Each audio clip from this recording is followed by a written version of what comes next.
Shalom, shalom, internautes, vous êtes les bienvenus dans votre émission préférée de Que la Bible parle et Samuel Noah Ministry. Que la Bible parle. Oui, la Bible est dans le ensemble. Il y a qui t'a aimé les couleurs comme le bapon à partout. Qui n'a pas l'homme pour y aller dans son sous le aller dans ma fond du matin. Dans mon atelier qui tant auto comme les attaques à retour à la parole. Je n'ai point honte de l'évangile car c'est une puissance qui sauve à quiconque croit. Sur notre émission Que la Bible parle des Samuel Noah Ministry, je suis la servante de Dieu, Maman Bichoutima. Aujourd'hui encore, nous sommes devant vous avec cette émission, mais nous ne sommes pas chez nous, nous ne sommes pas au plateau, mais nous sommes en Belgique. Nous avons fait un tour avec notre coordinateur, le diacre Jésus, qui est derrière aussi, les caméras en Belgique, précisément en Bruxelles. Et je suis là dans le bureau de l'apôtre Eustache Kundenga, qui est aussi le visionnaire des Stash World Ministry. Voilà, Stash World Ministry. Je suis dans son bureau aujourd'hui. On va partager avec lui un thème qui est aussi très merveilleux, mais bon, qui m'étonne parce que je sais, la Bible nous parle des vrais adorateurs. Mais lui, il a dit, il va parler des faux adorateurs. Bonjour, pasteur. Bonjour, maman. Comment ça va? Et on est là par la grâce de Dieu. Ça fait très longtemps. Oui, là, je peux les reconnaître. Ça fait pour moi très longtemps. On ne se retrouve pas en Hollande, mais en Belgique et en Bruxelles. Ben oui, on est ici à Bruxelles, mais on s'est retrouvés dans la parole. Amen. Amen. Mais comment ça marche, Stage World Ministry? Parce que nous sommes dans le bureau des Stage World Ministry. Comment est-ce que vous marchez? Comment est-ce que vous fonctionnez? Bon, Stage World Ministry, comme vous l'attendez, n'est pas son nom. C'est une vision mondiale qui m'a été confiée de la part du Seigneur. C'était en 1995. Mais on a commencé à œuvrer en l'an 2007 à Rotterdam. Et Dieu a fait grâce qu'on a pu évoluer jusqu'à aujourd'hui. À ce jour, nous sommes opérationnels dans 8 pays précis. Et on est en train toujours d'y aller parce que la vision, nous devons atteindre 36 pays, dont 12 ici en Europe. Et en Europe, on est au 7e pays. Donc, j'ai cité la Belgique, la France, l'Allemagne, la Suède, l'Angleterre, la Suisse. On est aux Pays-Bas, donc on fonctionne, on est là avec cette but de former de vrais adorateurs. Wow. Donc, les stations ministériels ne fonctionnent pas dans le système des 4000 fonctionnaires, c'est-à-dire bâtir les églises, mais nous recrutons le peuple de Dieu, les serviteurs, les enfants de Dieu, sans porter préjudice au programme de leur congrégation, mais nous leur formons, nous leur donnons des formations afin qu'ils acquièrent la connaissance sur l'adoration. Pourquoi? Parce que si nous croyons que Jésus revient bientôt, c'est que nous irons au ciel. Alors au ciel, nous irons pour adorer Dieu.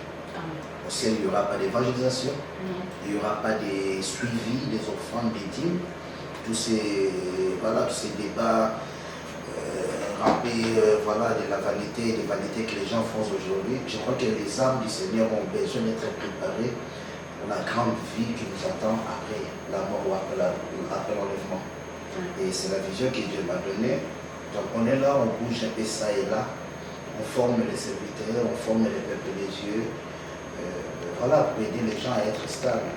Si vous pouvez poser une personne la question, si aujourd'hui vous mourrez, j'irai au ciel. Alors qu'allez vous faire au ciel? Bon, je vais voir Jésus. Et tu vas voir Jésus, comment tu vas voir Jésus? On se prosterne devant Jésus. On l'adore. Et c'est ici qu'il faut apprendre toutes ces choses-là. C'est ça la grande vision. Et nous évoluons dans la vision donc R comme récupérer, F comme former, E comme envoyer. Donc nous récupérons, nous formons et puis nous lançons les gens sur le terrain d'aller apporter ce message d'adoration. D'accord, mais vous avez dit une chose qui me semble être parfois oubliée, les internautes, ça semblera être un peu étonnant. Vous avez dit vous formez les vrais adorateurs. Est-ce qu'on peut former, c'est quelqu'un qui va déclarer quelqu'un être un vrai adorateur ou bien c'est Dieu? Oui, je crois que la Bible est le thermomètre, la Bible est le parchemin, la Bible se défend par elle-même. Dieu, c'est Dieu qui déclare ce que nous sommes, mais Dieu ne va pas le déclarer au travers des visions, tout cela. S'il peut le faire, mais je crois que la parole de Dieu, c'est dans le respect de la parole de Dieu, c'est dans les fruits que l'homme va porter, n'est-ce pas? Parce qu'on reconnaît l'arbre par son fruit. Parce qu'aujourd'hui, nous avons des gens qui disent qu'ils sont des vrais adorateurs, mais qui ne savent pas ce que c'est l'adoration. Qui ne savent pas que l'adoration, c'est un sacerdoce, c'est un service. Qui ne savent pas l'adoration, c'est le cœur même de Dieu. Qui ne savent pas même pourquoi Dieu nous a mis ici sur terre. Pourquoi Dieu nous a créés à son image et à sa ressemblance. Alors, on sait donner la connaissance.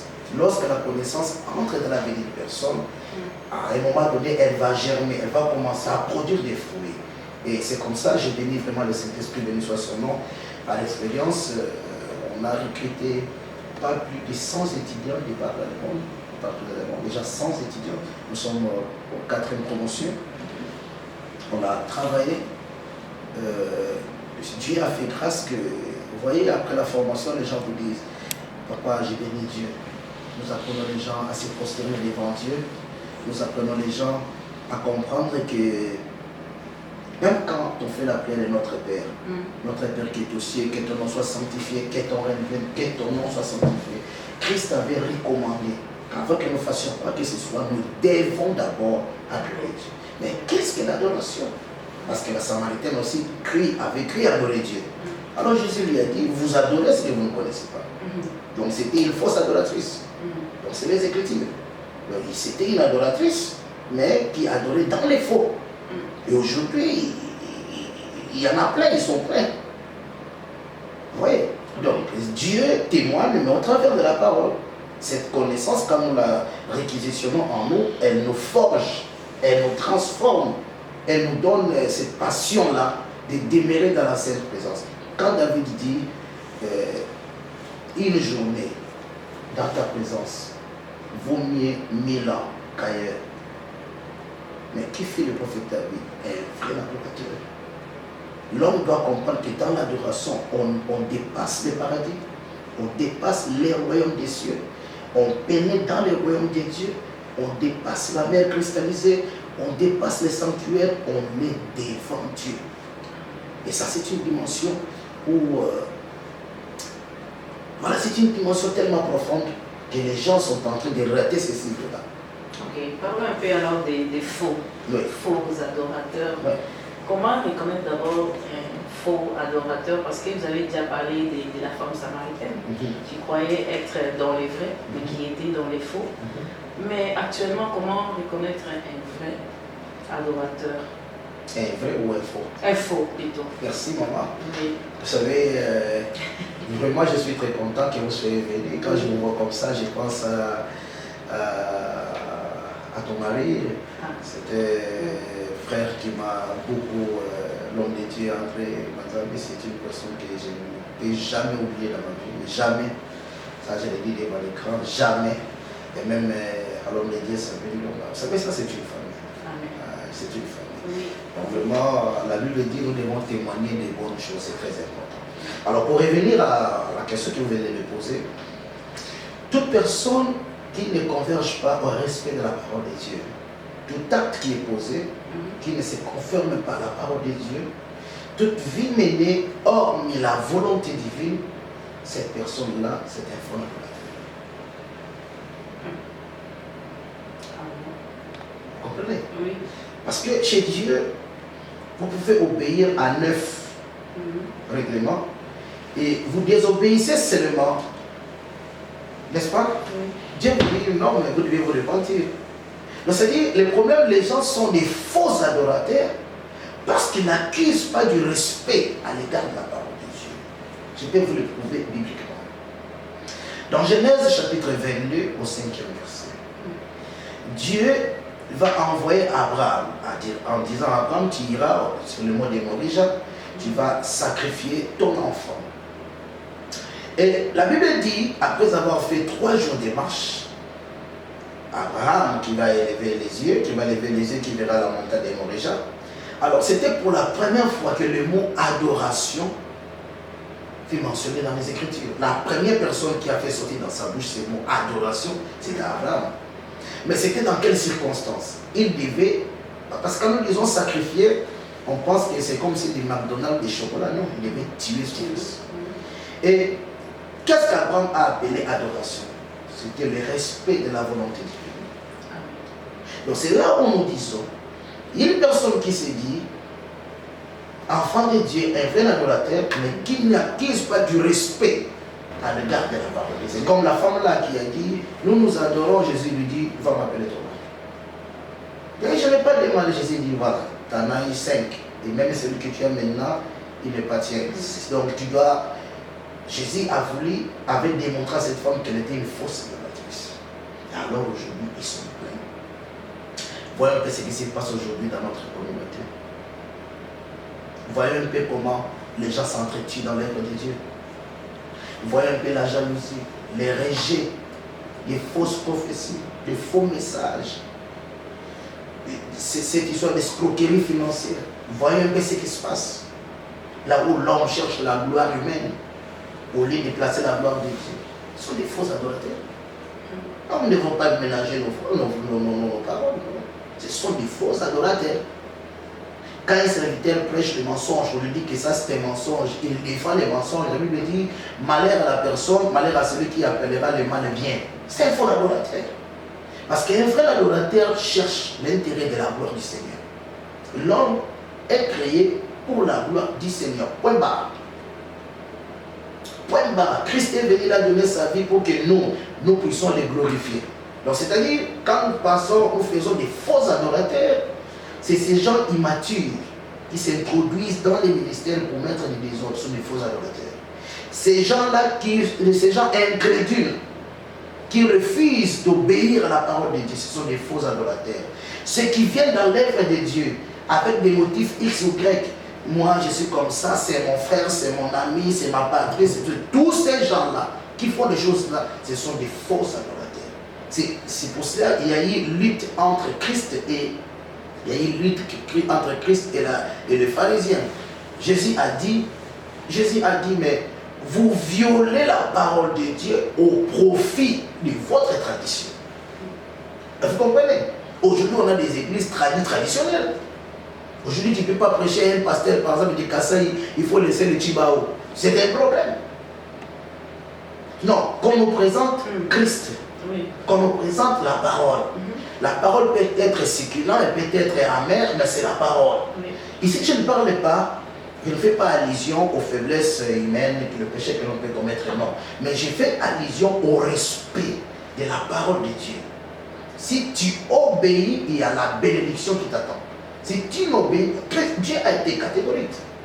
Donc, j'ai fait mention des faux adorateurs parce que, vous savez, moi, j'en ai plein la tête là. J'ai dit, mais que les gens aillent faire des commerces, qu'ils aillent travailler, ils peuvent faire tout ce qu'ils peuvent faire, qu'ils nous laissent servir Dieu. Pasteur, donnez-moi un peu la différence entre un né de nouveau et un adorateur. Parce que, est-ce qu'on peut être un né de nouveau et être un faux adorateur? C'est très difficile. C'est comme si vous me demandez que je vous donne la différence entre le Saint-Esprit et la puissance du Saint-Esprit. Un né de nouveau, c'est une nouvelle créature. C'est une personne qui a renoncé à sa vie ancienne. 2 Corinthiens 5, 17, c'est accompli dans sa vie. Quand on est de nouveau, c'est-à-dire on renonce à sa vie ancienne.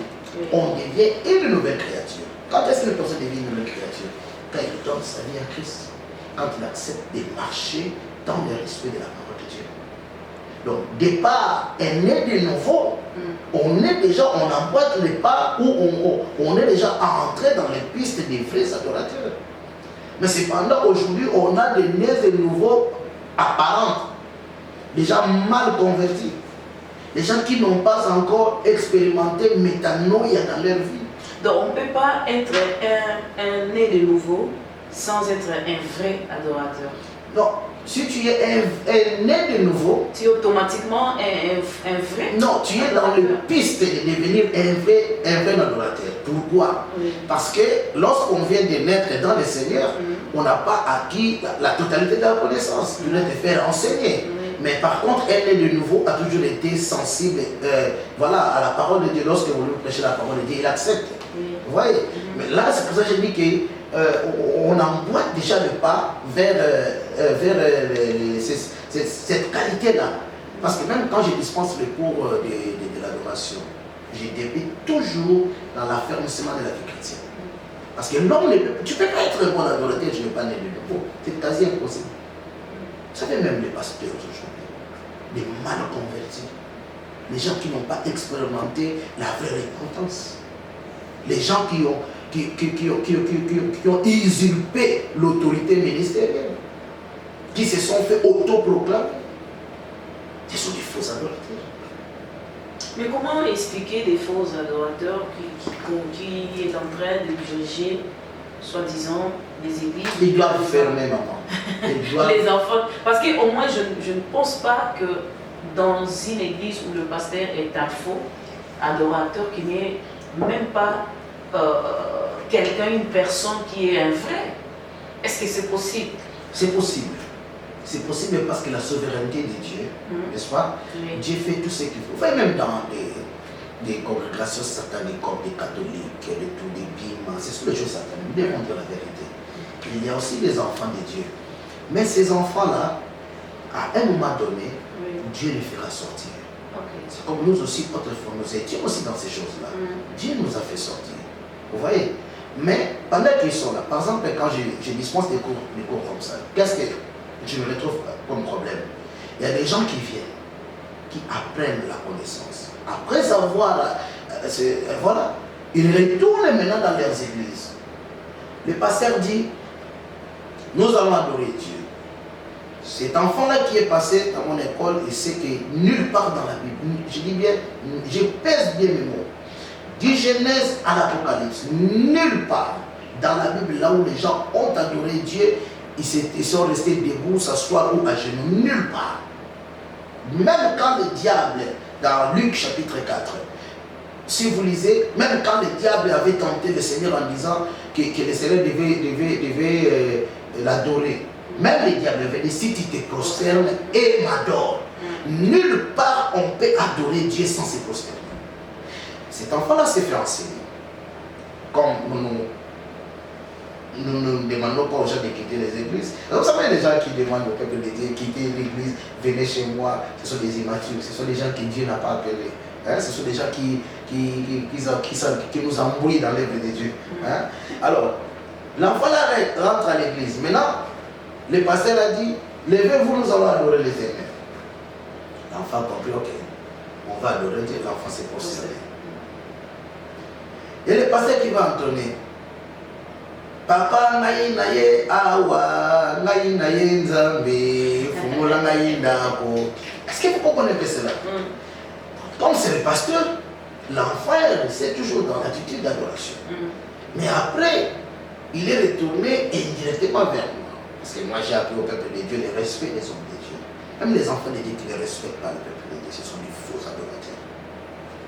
Alors, j'ai dit, comprenez que le pasteur peut être pasteur, mais il a de sérieux problèmes dans ce domaine-là. Il peut avoir de sérieux problèmes. Un peu de mélange. En fait, l'homme ne se fait pas enseigner. C'est ça le problème. Dans notre colonie, les gens ne veulent pas s'asseoir pour apprendre. Ils veulent peut-être se faire enseigner par un blanc. Là, ils peuvent aller. Vous voyez cet esprit colonisation, c'est colonialisme. Ça se trouve dans la tête. Vous voyez? Donc, les gens finissent toujours par, soit par quitter, soit il y a des problèmes. Il y a une autre ici en Suisse. Il y a eu des problèmes. Pourquoi? Parce que j'ai appris aux gens, la Bible dit quand vous prierez, vous direz, notre Père qui est aux cieux, que ton nom soit sanctifié, c'est l'adoration, que ton règne vienne. Donc quand nous prions, nous adorons Dieu, nous devons inviter le règne de Dieu. L'enfant va demander à l'église, nous allons inviter le règne de Dieu. Le pasteur dira, ah mais non, ça ce sont les prières de la radio. L'enfant dit, mais non, c'est la Bible. Pourquoi nous n'invitons pas le règne de Dieu? Le pasteur dit qu'on ne peut pas inviter le règne de Dieu parce qu'on n'a pas encore confessé les péchés. L'enfant dit, mais la Bible c'est marqué, D'abord le règne de Dieu, ensuite la confession des paroles. Il a chassé l'enfant de l'église. Il a dit que l'enfant devenait rebelle. C'est tout simplement parce que cet homme-là n'est pas enseigné. Et quand une personne qui n'est pas enseignée, mais qui refuse la parole de Dieu parce qu'elle n'est pas enseignée, c'est le fondement de la tête. Je ne sais pas si vous répondez à votre question. Il s'est répondu. Mais les faux, hein? Parce que vous avez dit que les faux, c'est celui-là qui ne respecte pas la parole de Dieu. Hein? Mais nous voyons, est-ce que auparavant, David, parce que le Seigneur qui dira, voici l'homme selon mon cœur, mais qui a fait des temps de péché, des temps de bêtises, est-ce qu'à cette époque-là, il était un vrai? Donc il n'était pas un vrai alors? Non, il était un vrai, sauf qu'il avait bronché. C'est très différent. Des temps des années, des temps de copines, des temps de bêtises. Vous savez, je vais en profiter pour essayer un peu d'apporter une lumière. Ce qui s'est passé dans l'ancienne alliance fut l'homme de la nouvelle alliance. Oui. Dans l'ancienne alliance, l'homme pouvait marier 2, 3, 4 femmes, tout ça. Dans la nouvelle alliance, fini. Est-ce que Dieu était agréable? Parce que... Oui. Je vais vous expliquer. Le problème, c'est quoi? Le problème, c'est que David, du point de vue mariage, quand il s'est marié avec toutes ces femmes-là, la seule femme, avant de se marier, qu'il avait tout cela, c'était la femme de la maman de Salomon, comment elle s'appelle encore, le chef dans les temples comme ça. Voilà. David, quand il a commis le péché, n'est-ce pas? Quand il a commis le péché, ces péchés sont écrits dans la parole de Dieu, mais David s'humiliait devant Dieu. C'est Dieu qui châtiait David. C'est très différent. J'ai dit ici, je viens de dire, si une personne s'est dit être un vrai adorateur, pardon, mais qui ne respecte pas la parole de Dieu. Vous voyez même dans notre colonie. Non, c'est un peu contredit, non? Vous avez dit. Je ne me contredis pas. Vrai, c'est quelqu'un qui respecte. Qui respecte la parole de Dieu. Si on ne respecte pas, non, mais on n'est pas respecter la parole de Dieu, cela ne veut pas dire que... pas pécher. Donc, on peut pécher en respectant la parole de Dieu, c'est impossible. Non, mais est-ce que je vais parler vraiment? La Bible dit, si une personne dit, prétend marcher avec Dieu, une personne dit qu'il n'a jamais commis le péché, c'est qu'il traite Dieu de menteur. Nous sommes humains, nous sommes faillibles. Dieu dit, cette fois mon Jésus tombera, cette fois je le libérerai. Je le libérerai. Dieu ne nous pousse pas à tomber, à commettre le péché. Non. Ça peut arriver qu'on peut tomber, ça peut arriver qu'on peut broncher, ça arrive parce que nous sommes humains. Et cela doit arriver pourquoi seul Christ qui détient les records et à perpétuité béni soit son nom. Ça peut arriver que l'homme tombe, ça peut arriver que l'homme fasse des scandales. Mais les grands problèmes c'est quoi? Lorsque je suis un vrai adorateur et que j'arrive, c'est arrivé que j'ai commis un péché, l'attitude que je vais afficher par après et la décision que je vais prendre déterminera ce que je suis. Je suis un enfant de Dieu, je vole. On me dit que j'ai volé. Je dis non, je n'ai pas volé. Je commence à faire des agitations. Je ne suis pas un enfant de Dieu. Lorsque je suis un enfant de Dieu que j'ai volé, on me dit que tu as volé. Oh non, non, non, oui, c'est mal.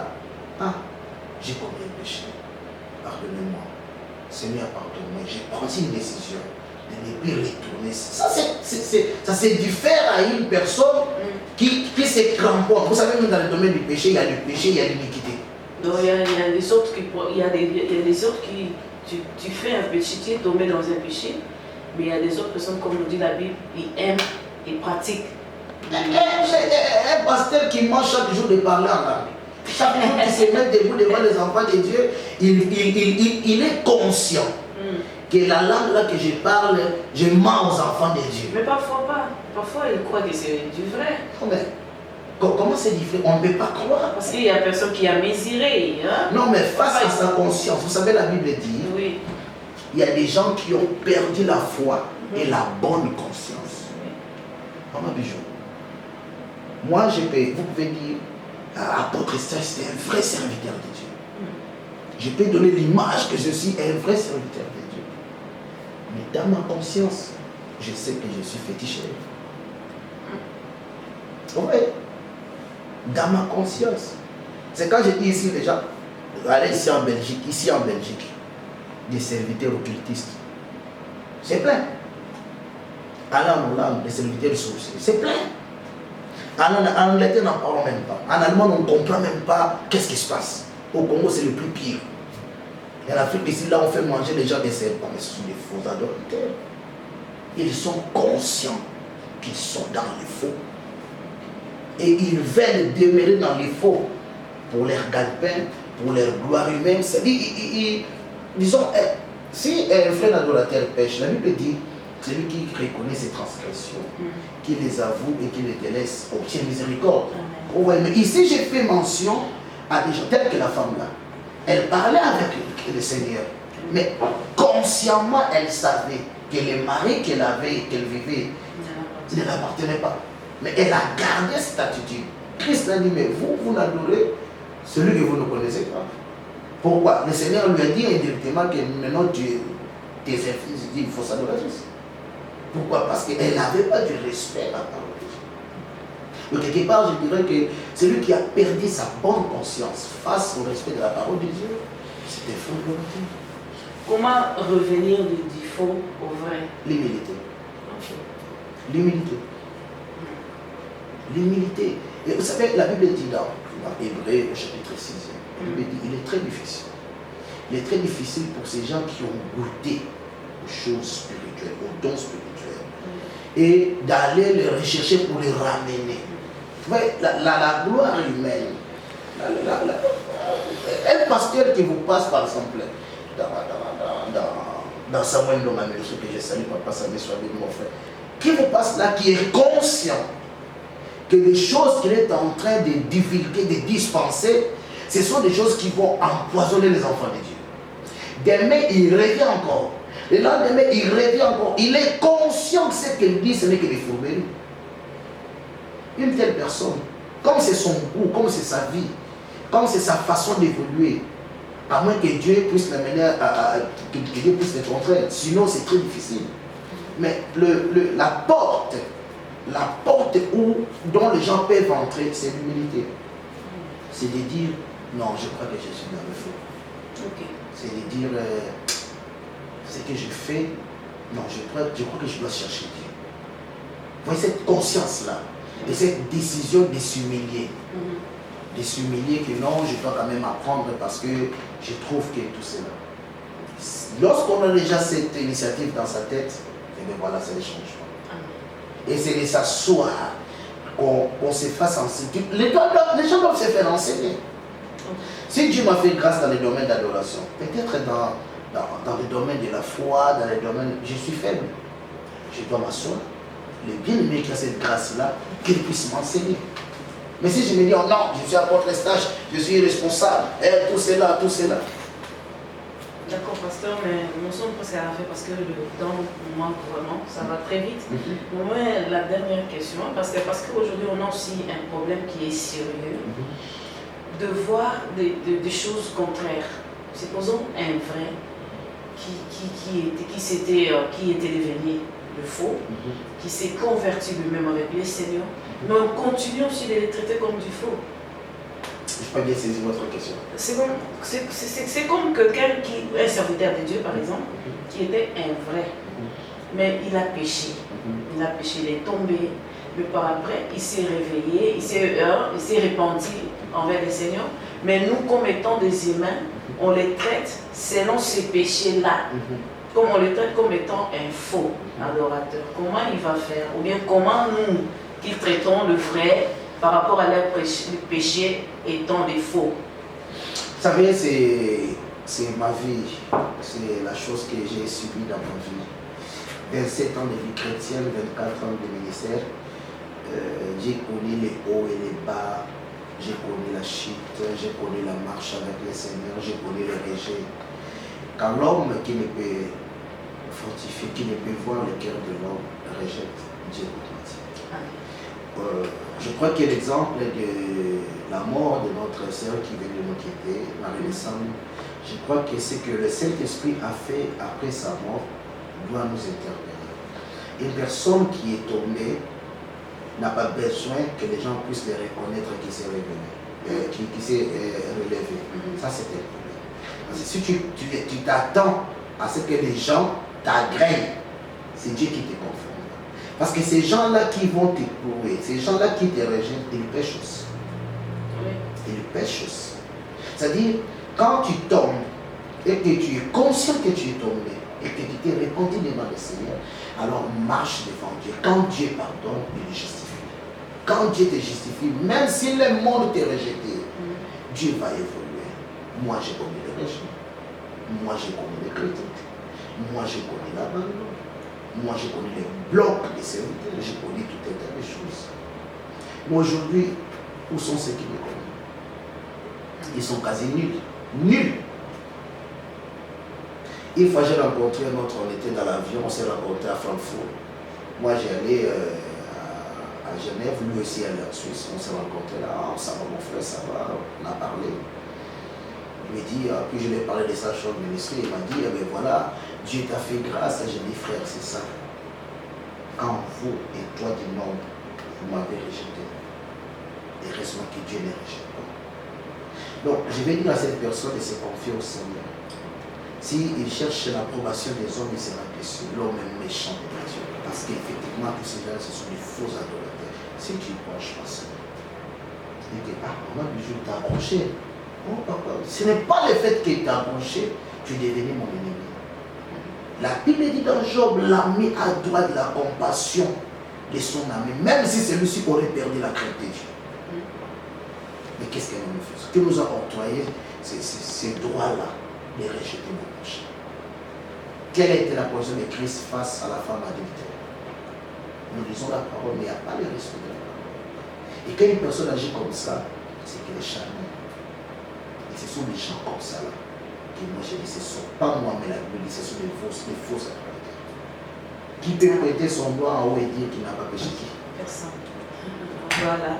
Voilà, nous sommes à la fin. C'était avec l'apôtre Stash Kundenga des Stash World Ministries qui nous a parlé des faux adorateurs. Il existe vraiment beaucoup, car sinon le Seigneur ne cherchera pas du vrai, parce que la Bible nous dit que l'ère est déjà finie, où le Seigneur cherche le vrai. Ça signifie qu'il y a assez de faux. Il a dit, pour être un vrai adorateur, il faut vraiment respecter la parole de Dieu, faire comme la femme samaritaine avait fait. Elle, après avoir parlé avec Jésus, elle a reconnu qu'elle était dans les faux. Alors elle a suivi le chemin de Christ. Mais pour terminer, nous allons vraiment un peu comprendre le mot. On va voir un mot de la fin ou bien un conseil aux faux adorateurs. Je sais que c'est choquant, mais pourtant c'est la vérité. Vous, les enfants de Dieu, les serviteurs de Dieu, vous qui vous disiez être dans les vrais, consciemment vous êtes dans les faux, les traditions, les pratiques des ténèbres et tout cela, sortez, sortez-y. Jésus revient bientôt, répentez-vous. Ce n'est pas par contrainte ou parce que moi je suis spécial, j'essaie seulement d'apporter ma part, eu égard la mission que j'ai reçue de la part du Seigneur. Si tu sais que tu es dans les faux, tu prêches Jésus avec des fétiches, tu demandes des prophéties, tout cela, des escroqueries, escroquer les enfants de Dieu de finances. Tout ce qu'on fait là, je crois que vanité de vanité, tout est vanité. Ça ne te servira à rien que tu aies beaucoup d'argent, que tu aies la gloire, mais par après que tu perds ton âme. L'enfer existe. Comme le ciel existe, alors choisis la bonne part. Tu dois te repentir. Et vous qui êtes dans la maison, vous suivez dans vos maisons, qui ne voulez plus aller à l'église, vous êtes des faux adorateurs. Ce n'est pas parce qu'un frère a fauché ou un serviteur a fauché que cela vous oblige à rester dans la maison. Avant qu'on dise qu'il y a des faux, il y a des vrais. C'est en comparant au vrai qu'on dit que celui-là est faux. Alors, levez-vous. Surtout si vous êtes en Hollande, Samuel dans la ministrie est là, la colonne, voilà, la vérité est là, allez-y, priez. au moins une église qui est dans les fous. Donc vous n'avez pas raison de rester dans la maison. Donc si vous restez, c'est que vous êtes dans les fous. Soyez bénis. Merci papa, merci vraiment de ce thème, le faux aux adorateurs. Que le Seigneur vous bénisse vraiment. Voilà, c'était la fin. Alors, nous sommes là pour vous. Et précisément aujourd'hui en Belgique, nous avons fait un tour avec Diacre Gégé, le caméraman et notre coordinateur. Et restez toujours branchés. Merci vraiment de votre fidélité en Belgique, en Hollande, en Allemagne, en Angleterre, aux États-Unis, partout dans le monde entier. Que le Seigneur vous bénisse.